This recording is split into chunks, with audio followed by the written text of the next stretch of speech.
After leaving India behind, Santa's sleigh glided eastward beneath a calm, starlit sky. The air grew cooler once more, crisp and clean, carrying with it the scent of pine and falling snow. Ahead, a chain of islands emerged from the darkness like brushstrokes on silk.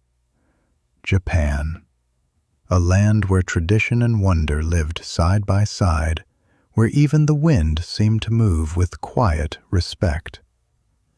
As dawn approached, Santa flew over snow-dusted mountains, winding rivers, and quiet villages tucked between forests and fields. Lanterns still glowed faintly along narrow streets, and temple roofs caught the first pale light of morning. Santa smiled. "Japan," he whispered, "a place that listens." But as the sleigh descended toward a village near an ancient forest, Santa noticed something unusual. The path through the trees, the one that usually shimmered with guiding lights, was dark. No glow, no gentle welcome, only stillness. Santa slowed the sleigh and landed softly beside a long row of red torii gates standing at the forest's edge.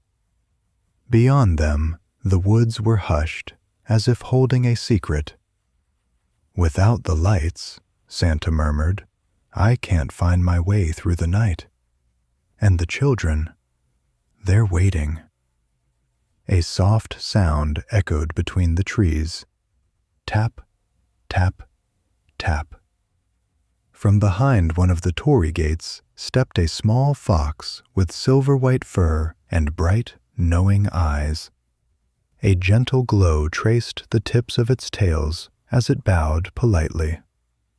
"I am Hikari," the fox said, its voice calm and musical. "Guardian of the whispering lights."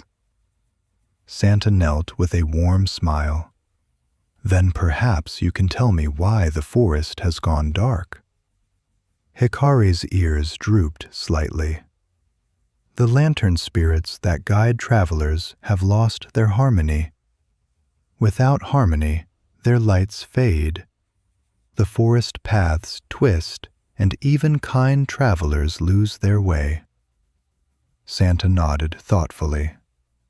"Then we must help them remember." Hikari turned and padded silently into the forest. Santa followed, the sleigh hovering gently behind them. Inside, the forest felt different, ancient, peaceful, alive. Snow rested lightly on branches. Wind chimes hung from unseen places, but they did not ring.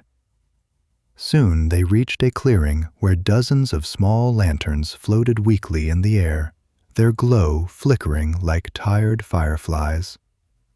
Tiny spirits hovered nearby, looking confused and sad. "They've forgotten how to listen to one another," Hikari said softly. "Each light shines alone now." Santa stepped forward and opened his bag. Instead of toys, he gently lifted out a small wooden music box. He wound it once. A simple melody filled the clearing, slow, gentle, and warm. It wasn't loud. It didn't demand attention. It invited it. The lantern spirits began to glow brighter. One by one, they drifted closer together. Their lights pulsed in time with the melody. Snowflakes began to fall, catching the glow and scattering it like stars. Hikari closed its eyes. They remember. As the final note faded, the forest breathed again. Lanterns lifted higher, forming glowing pathways between the trees. Wind chimes rang softly. The torii gates shimmered with reflected light. Santa smiled. "Now I can finish my journey." The sleigh rose silently above the trees, guided by the whispering lights as they formed a glowing river through the forest. Below, homes lit up one by one. Santa moved swiftly and gently, delivering gifts to waiting houses, balconies, and quiet rooms where children slept dreaming of winter wonders. When the last gift was delivered, Santa paused above the forest. The lantern spirits floated up, surrounding the sleigh like a constellation. Hikari bowed deeply. "You did not force the light to return," the fox said. "You listened. That is the way of this land." Santa placed a hand over his heart. "Every place has its rhythm. I only help it be heard." As the sleigh turned eastward once more, the sky brightened with the first true light of morning. Far ahead, beyond the sea, warmer winds were already stirring. Santa smiled, eyes shining with anticipation. "Tomorrow," he said softly, "a land of islands and volcanoes awaits. Indonesia." The sleigh lifted higher, leaving behind a forest glowing gently in the snow. Japan peaceful once more,